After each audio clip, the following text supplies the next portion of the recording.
Soy Javier Fuentes Merino, trabajo en el grupo Venta Proactiva y soy el CEO, el director general.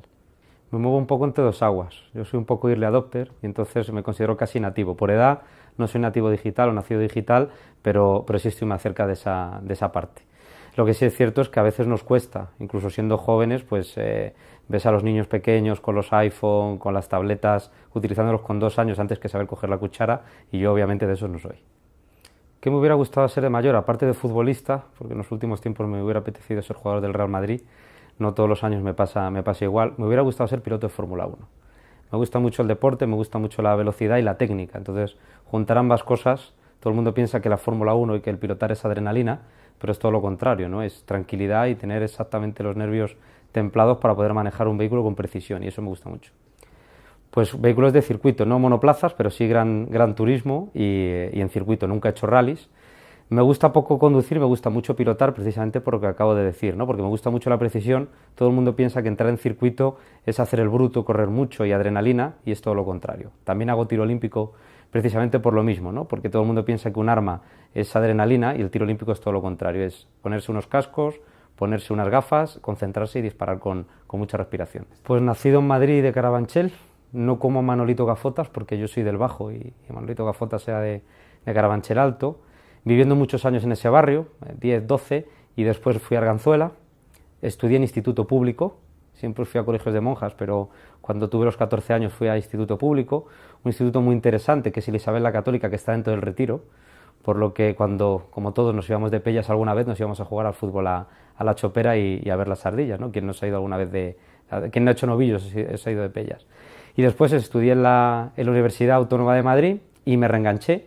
Me pidieron con 22 años que me quedara de profesor allí porque ya existía la empresa en la que trabajo, de la que soy cofundador, y he estado durante 12 años dando clases en la Universidad Autónoma de Madrid, tanto en máster como en licenciatura. Antes de trabajar en esta empresa en la que trabajo fui mystery shopper, que a todo el mundo le parece muy gracioso, ¿no? Porque es un trabajo de ser actor, de ir a los sitios, a hacerse pasar por un cliente que no eres, y también conté muchos coches por la calle en investigación de mercados, en trabajo de campos. El negocio principal de nuestra empresa en Europa son las fuerzas de ventas externas, es decir, somos un departamento comercial externo para grandes compañías. En vez de tener sus propios vendedores, nos contratan a nosotros y nosotros hacemos el plan de ventas, la selección, la capacitación, la contratación y el control y el reciclaje de las personas para que vendan. Al final somos un director comercial externo con vendedores en exclusiva que nosotros contratamos para terceros. Eso en Europa, porque en América Latina, sobre todo en México, tenemos un negocio muy particular que es el estudio socioeconómico laboral, que no significa más que investigar a los trabajadores antes de que entren a trabajar en una compañía, algo que en Europa no está permitido. Vamos a la casa del trabajador a comprobar si su modo de vida corresponde con su currículum. Se aplican también para otro tipo de clientes, porque el estudio socioeconómico laboral es solo para trabajadores, pero tenemos también, por ejemplo, el ESEF, que es el estudio socioeconómico financiero, que, por ejemplo, se utiliza para conceder becas, para ver si la persona que está solicitando la beca tiene un nivel de vida adecuado para que el Estado o la escuela que vaya a dar esa beca de estudios, pues se la pueda conceder, quitándosela a otros, ¿no? O dándosela a esta persona en vez de a otros. No es tan importante el ganar poco o mucho, sino ver también el nivel de vida que se lleva y en qué se gasta. Alguien que gana mucho dinero y tiene muchos hijos que mantener, pues probablemente pueda acceder a la beca, y alguien que gana menos pero se gasta todo el dinero en vicios, por decirlo de alguna forma, pues a lo mejor no la tiene que conceder. Nosotros nunca damos un dictamen. Simplemente lo que hacemos es presentar información para que el cliente decida. Nosotros no decimos si la beca se da o no, o si el trabajador se contrata o no, sino que lo que hacemos es dar una información para que luego el cliente decida qué es lo que tiene que hacer. Se van a querer borrar y solo conectarse a demanda, y por otro lado vamos a tener la gran capacidad de que nos ayuden a mejorar nuestra vida, porque si saben cuáles son nuestras necesidades y la información se utiliza de manera correcta, nos van a ayudar a mejorar. Vamos a ver, por supuesto, los coches inteligentes y los coches autónomos, y vamos a ver la interacción entre aparatos que todavía no existe. Vamos a ver cómo la casa se va a conectar con nosotros, cómo vamos a poder identificar a personas por la calle por los dispositivos que llevan, y todo eso al final es una economía de escala, es una economía de red que lo que va a hacer es que la información se multiplique. Si alguien lleva las gafas de Google o yo llevo las gafas de Google, voy a poder interactuar con esas personas y saber quiénes son. Poniéndote un ejemplo con unos amigos muy claro, ¿no? Ir a un local y saber quién está con el semáforo verde para saber si quieren ligar o no. Imaginemos lo que se puede hacer. O, por ejemplo, que los taxis llevan un cartel verde, que la gente pudiera llevar un cartel verde por la calle porque quiere un taxi. decir, llevado al extremo puede ser eso, pero sobre todo cómo van a interactuar todas las máquinas y las personas con las máquinas. Y eso lo que va a hacer es que la información que tenemos ya existe, o sea, la información prácticamente que va a haber entonces es la misma que va a haber ahora, pero la interacción entre toda esa información va a ser esa minería de datos que hay que explotar para darle un servicio mejor al cliente. Por supuesto, tenemos el problema de la privacidad, hace poco se ha dicho que nos podemos borrar del buscador de Google, pues habrá gente que no quiera tener un rastro digital, y eso también lo vamos a empezar a ver, incluso puede ser un negocio ayudar a la gente a que no tenga ese rastro digital. La tan manida brecha digital cada vez es menor. Es cierto que, por ejemplo, los consumidores sí están 3-4 puntos por debajo de la media europea, los españoles sobre la media europea, en conectividad y en utilización de aparatos electrónicos, pero la brecha ya es mínima, eso yo creo que no es significativo desde el punto de vista del consumidor. Desde el punto de vista de la empresa sí es significativo, por cómo es el tejido empresarial español. Estamos hablando de que Alemania tiene un tamaño de empresa medio por encima de los 4 o 5 millones de euros y en España el tamaño medio está por debajo del millón de euros.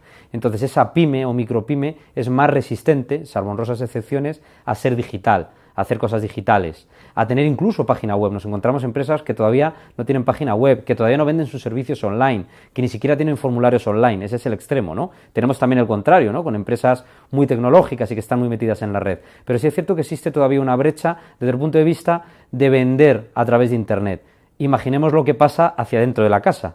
Si hacia afuera, que es muy importante vender, no tiene tanta capilaridad ese servicio o esa manera de entender el mercado, imaginemos dentro de la casa todavía los procesos que, mal dicho, que se suele decir a manubrio, que hay dentro de las compañías. Todavía hay compañías que hacen cosas muy manuales y que tendrían que explotar el CRM, tendrían que explotar el ERP y hacer muchas cosas digitales dentro de la compañía que en los próximos años harán que si no las haces puedas desaparecer o que te compren y te cambien o que cambies. Eso va a ser fundamental, vas a tener que pasar a la parte digital, aunque todavía algunos estén resistiendo en las pymes y en las micropymes.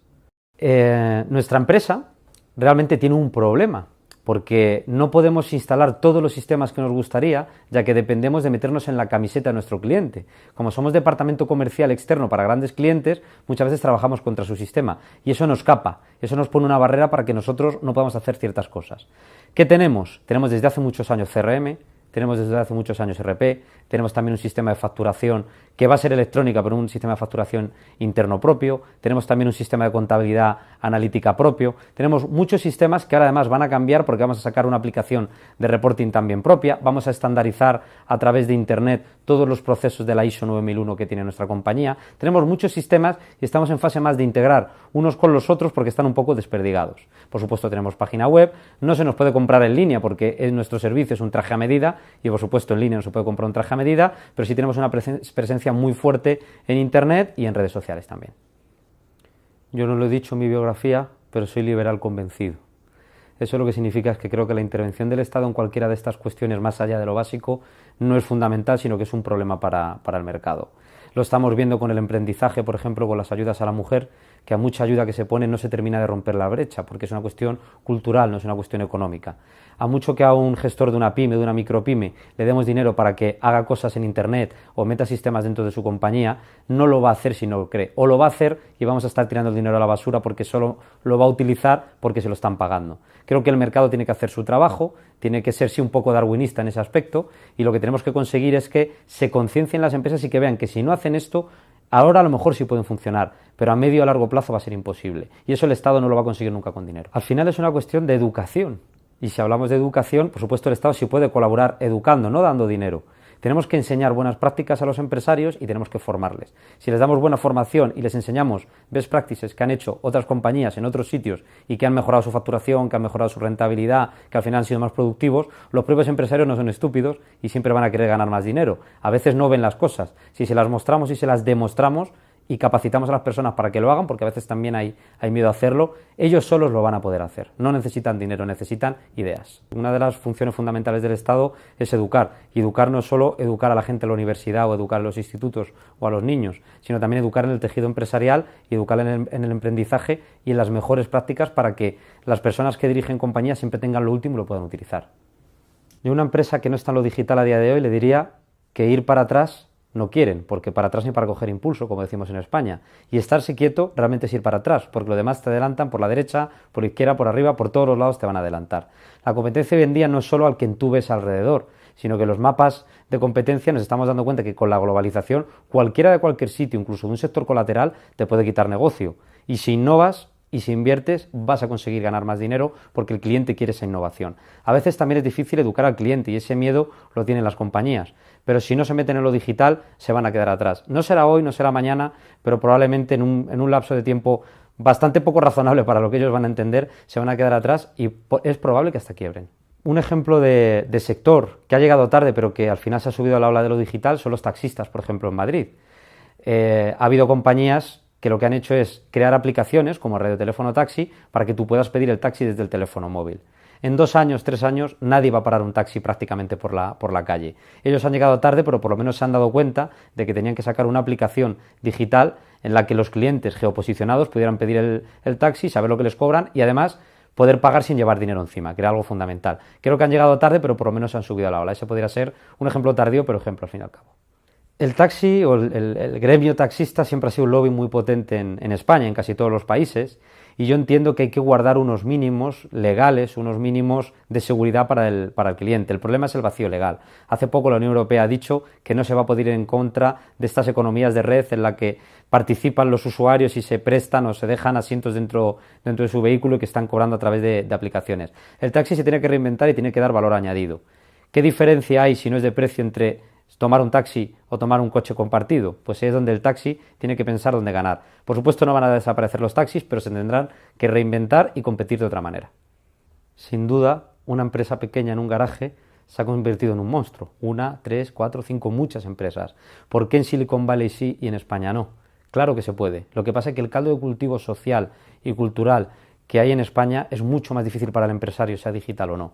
Por tanto, si tú eres Bill Gates, eres Steve Jobs, y naces en el momento en el que naciste, tienes muchas más posibilidades de ser quien has llegado a ser. Probablemente si estos dos señores hubieran nacido 10 años antes o 10 años después, no hubieran sido las personas que fueron, ¿no? O evidentemente porque el único ordenador o la única computadora que había, pudieron acceder a ella, pudieron trabajar con ella. Entonces es muy importante el entorno. En España todavía no existe ese entorno tan potente. Se puede, serán rara avis y existen. Tenemos el ejemplo de Barrabés, por ejemplo, ¿no? No es totalmente digital, pero de una compañía pequeña dedicada a vender en físico, empezó a vender en internet y se ha convertido en líder mundial. Se puede hacer, pero en España es mucho más difícil porque lo que hay alrededor no acompaña. Entre otras cosas, porque en España no existen las leyes de quiebras que existen, por ejemplo, en Estados Unidos. Cuando se analiza un trabajador en Estados Unidos, una de las cosas, se pueden analizar muchas cosas y se le puede, si me lo permiten, entre comillas, discriminar para no contratarle por ciertas cosas que haya hecho en su vida. Pero una de las que no se pueden utilizar para discriminar es que haya quebrado. En España, socialmente, si quiebras o si tienes un proyecto fallido, ya tienes un estigma para toda la vida. Y eso es muy importante para que la gente no arriesgue tanto o crea que no puede lanzarse a una cosa tan arriesgada como puede ser esa compañía digital. Sin las nuevas tecnologías no seríamos la misma compañía. Eso es muy evidente. Probablemente sí estaríamos, pero estaríamos mucho menos eficientes y aunque hoy no lo notáramos tanto, que puede ser, dentro de 4 o 5 años sí lo notaríamos, ¿no?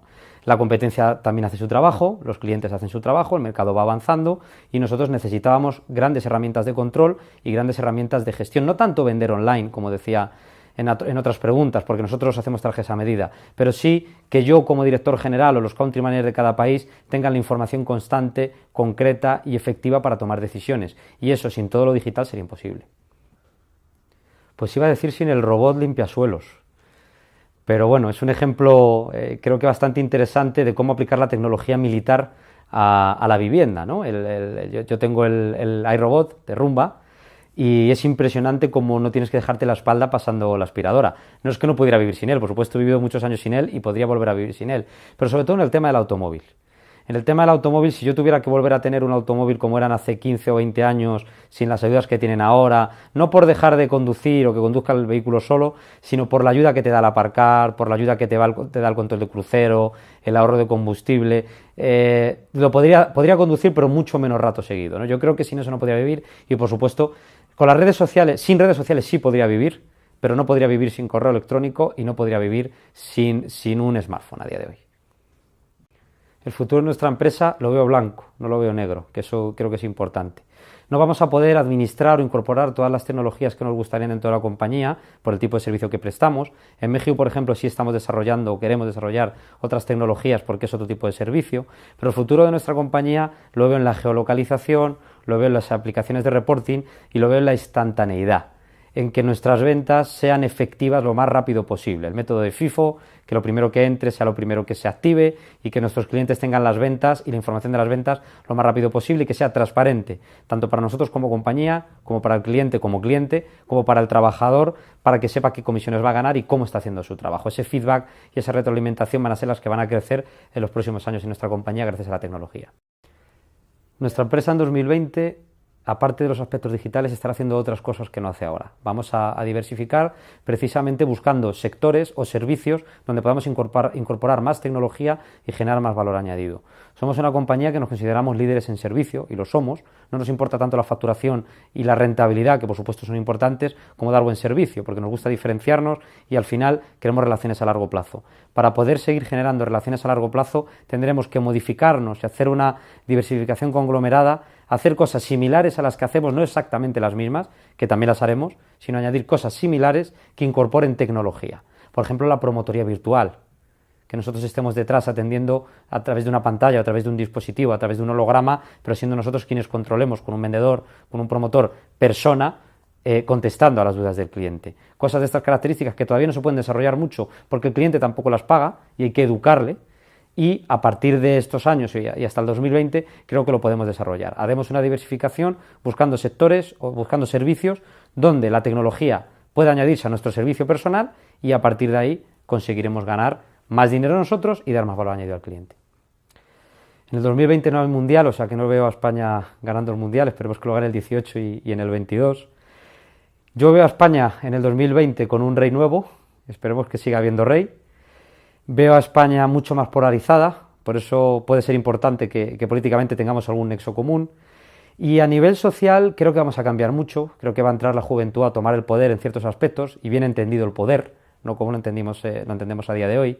Y creo que las empresas españolas van a adquirir un tamaño mayor, se van a abrir más a mercados exteriores, y creo que la sociedad española va a ser más internacional. Si no hacemos eso, creo que iremos para atrás y creo que a la fuerza nos van a ahorcar y tenemos que hacerlo. Tenemos que abrirnos y tenemos que eliminar ciertos errores que estamos cometiendo como sociedad, y creo que en el 2020 se valorará más la cultura del esfuerzo, que seremos menos advenedizos, que tendremos otro tipo de cultura del hacer las cosas, ¿no? Y de que no nos las hagan, y que entenderemos que seremos más independientes de los grandes estamentos, esos que llamamos troika o que llamamos la casta, que tanto criticamos, pero muchas veces somos incapaces de vivir sin ellos. Pues deberíamos criticarlos menos e intentar ser más independientes de ellos mismos y no depender.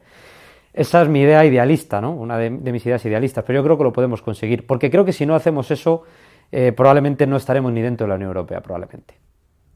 Creo que no, pero que a la fuerza nos van a ahorcar. Es decir, creo que, aunque nos dicen que nos estamos recuperando, el cambio drástico todavía no ha llegado. Creo que la brecha a nivel social y a nivel económico es muy grande, que va a ser muy difícil volverla atrás. Estamos en 2014, hace 7 años que tenemos crisis. Yo siempre dije que iba a durar 10 años, o sea que para mí, a mi entender, todavía quedan 3 años de crisis, y el 2020 está muy cerca del 2017. Creo que estaremos todavía en proceso, pero en el proceso en esa dirección del proceso, porque si no creo que va a ser muy difícil. Yo espero que los malos augurios que se hablan a nivel internacional sobre nuevas burbujas y nuevas cuestiones que están surgiendo no se cumplan, porque también existe una probabilidad de que nos caigamos del hilo del lado equivocado, y eso sería bastante complicado. La geopolítica es muy difícil y hay intereses muy grandes en muchos aspectos y en muchos sectores. Creo que se está equivocando el Banco Central Europeo, creo que se está equivocando la Unión Europea, creo que están inyectando dinero de más en el mercado, y lo que puede pasar puede ser muy grave si no le damos la vuelta. Yo espero que estas últimas elecciones europeas hayan dado un toque de atención a todo el mundo también dentro de la Unión Europea, aparte de en España, por supuesto, y que entiendan que no podemos seguir en la dirección del subvencionismo, porque al final eso nos va a llevar a que el dinero no es ilimitado, y que si se sigue inyectando dinero, como están haciendo los Estados Unidos, y nos ponen como ejemplo, aunque los Estados Unidos tienen una moneda que es moneda de cambio mundial, y por eso lo pueden hacer, si nosotros seguimos haciendo esto, no vamos a ser lo suficientemente competitivos, y la gente no va a entender que de la crisis no se sale por la vía de la inyección, sino por la vía del esfuerzo. Sé que se hace mucho esfuerzo todos los días, que hay muchos problemas, pero la única vía para salir es como el gol de Sergio Ramos. Hay que seguir peleando hasta el minuto 93 para meter el gol de cabeza. No es meter un gol de repente porque nos hemos encontrado con el balón, es trabajar duro durante 93 minutos para que en el momento en el que llegue el segundo exacto donde tenemos que dar el callo, tengamos todo el trabajo hecho. Y ese trabajo lo tenemos que hacer para que no se vuelva a repetir lo que ha pasado hasta ahora. Caer del hilo del lado equivocado. Estamos como los trapecistas. Realmente no hemos cruzado el charco, no estamos al otro lado. Aunque la gente cree que hemos cruzado y que hemos navegado y que hemos nadado lo suficiente, no estamos ahí, estamos sobre un hilo. Y ese hilo tiene un lado que es el bueno, que nos demos cuenta de que ahora yo creo mucho, y hago reiki, creo en ese tipo de cuestiones, que algunos dirán que estoy un poco loco, pero creo que ahora que se dice que estamos entrando en la era de Acuario, que es la era de la corrección, tenemos que entender qué es lo correcto. Hemos vivido muchos años en una burbuja, en una ola, que creíamos que era real, pero no tenía sustento, y esa ola cayó. Estamos en el hilo, y si nos vamos de un lado del hilo, nos daremos cuenta de que esa ola era falsa y que tenemos que hacer las cosas de otra manera. Si caemos del lado equivocado, lo que va a pasar es que vamos a entrar en un momento en el que va a ser sálvese quien pueda y todos a correr. Y si eso pasa, nosotros como potencia mundial no estamos bien ubicados y no vamos a salir bien parados. No digo que pueda haber una guerra, que por supuesto que la puede haber también, existe ese riesgo, sino que nos quedemos muy rezagados respecto a todos los demás, porque y se está viendo, cuanto más difícil es el asunto, más autarquía existe en las sociedades y más se mira el nacionalismo. Y nosotros precisamente no somos los mejores en esto. Y por tanto podemos tener problemas muy graves porque otros defiendan sus propios intereses y nosotros nos quedemos del hilo, como decía, del lado equivocado, caigamos del lado de nos van a tener que ayudar porque nosotros no vamos a ser capaces. Ojo, tenemos que salir todos juntos, pero si no salimos todos juntos, tenemos un grave riesgo de caernos del lado equivocado. Hace 20 años que soy socio del Real Madrid y cuando tenga hijos serán socios nada más nacer. Creo que los valores que representa el Real Madrid son los que representan a mi persona también y por eso lo defiendo a muerte. Que el tiempo pone a cada uno en su sitio, que al final yo entiendo que los atléticos han hecho un esfuerzo ímprobo, que el equipo que tenían además no tenía la calidad incluso suficiente, visto de manera objetiva, para llegar a la final de la Champions League, pero que el trabajo se premia y que la cultura que ellos tienen al final también les ha traicionado. Yo escuchaba a gente en Lisboa y después del partido, después de haber perdido, el decir, si alguien quería ganar, que hubiera sido del Real Madrid, ¿no? Entonces, esa misma cultura de sufridor, ha sido la profecía autocumplida. Han nadado hasta llegar a la orilla y al final han caído. Hay que darle la enhorabuena enormemente porque se han merecido la Liga, se han merecido estar en la final de la Champions, pero que es curioso como el Real Madrid ha ganado con el espíritu del Atlético su 10ª Champions League, luchando hasta el final y sufriendo, ¿no? Es decir, que nosotros, los madridistas, también sabemos hacer eso. Del Bosque me parece una persona que ha vivido mucho de las rentas en todos los casos como entrenador. Como líder es bueno porque deja que cada una de sus figuras haga lo que quiere, más o menos, pero yo tengo otro concepto de liderazgo y como madridista de decir que nunca me ha gustado como entrenador. Creo que el gran mérito de la selección española campeona ha sido Luis Aragonés y Del Bosque ha sabido gestionarla, pero creo que no ha sido realmente el líder que ha hecho sacar ese espíritu. Si hablamos de Guardiola, pues creo que entre líder y filósofo también hay una línea muy fina y a veces no hay que caer del lado de la extrema filosofía. Creo que es un entrenador estupendo, que es un líder motivador maravilloso, pero también me gustaría verle con un equipo malo como Simeone, o menos bueno, ¿no? Porque no malo. Hay que ver a Simeone gestionando una defensa que ha sido la menos goleada de la Liga Española, cuando hace 2 años era pésima y patética directamente, y los 4 defensas titulares son los mismos que había hace 2 años en el Atlético de Madrid. Creo que de los 3 el más líder de todos, sin ninguna duda, es Diego Pablo Simeone, porque ha sabido coger algo que no era tan bueno y convertirlo en algo excepcional, sacar 120 o 150% de algo que es solo un 100%. Y creo que el líder realmente es eso. También es cierto que hay líderes para la victoria, líderes para la derrota, y hay que saber gestionar la abundancia y la escasez, ¿no? Pero creo que el buen líder se ve más en la escasez que en la abundancia. Me gustaría mucho saber lo que opina el señor líder del partido Podemos, ¿cómo se llama? No recuerdo cómo lleva tan poco tiempo, Pablo Iglesias. Me gustaría saber lo que opina, porque a lo mejor también, como quieren dar tanto dinero a tantos estamentos, pues a lo mejor también quiere dar dinero por la parte digital. No conozco esa parte de su programa, aunque lo he visto, y me gustaría que lo dedicara. Me gustaría mucho la opinión de los políticos, para ver si hacen demagogia o no hacen. La opinión de los periodistas, porque a ellos les está afectando mucho todo esto de lo digital y está cambiando enormemente el mapa. Muchos que antes escribían ahora están en tertulias, porque no tienen espacio donde escribir, porque no han entrado en el tema de los blogs, y me gustaría mucho también el tema de los deportistas, por una cuestión muy concreta, porque los deportistas son gente que son líderes de opinión, y ellos pueden hacer que los demás vayamos por una vía concreta, y la opinión de ellos yo creo que es muy importante para todos nosotros. A mí me gustaría que don José Valle se pusiera en vez de detrás, delante de la cámara para darnos su opinión, dada su experiencia de tantos años en esto. Y me gustaría preguntar a algún periodista de alguna tertulia en la que yo participo, que están en las ondas, por ejemplo don Rubén Gil, que es quien lidera un programa en Gestiona Radio, en el que yo estoy prácticamente todas las semanas, para ver qué opinaría. Y me gustaría también que mis clientes pudieran opinar de esto, porque nos ayudaría mucho a nosotros que ellos fueran capaces de entrar en algunas cuestiones digitales para que entre todos pudiéramos ser más eficientes.